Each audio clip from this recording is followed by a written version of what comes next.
ஒரு தென்னைக்கும் அவங்க வந்து அடிச்சு கொடுக்காங்க. பயங்கரமான ஒரு உரமாக்கம், ஒரு ஆர்கானிக் உரமாக்கம் இது.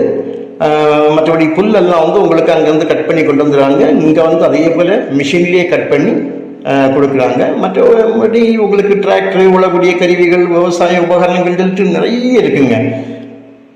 இது போக வந்து அதனுடைய வருமானம் பார்த்தீங்கன்னா உங்களுக்கு உத்தேசம் ஒரு ஒரு ஒரு அளவாக நம்ம சொல்லும்போது மாதம் எல்லா செலவும் போக ஒரு 45 லட்சம். கால்குலேஷன் கேளுங்க, நான் உங்களுக்கு வந்து நான் கிளியராக சொல்லித்தரேன்.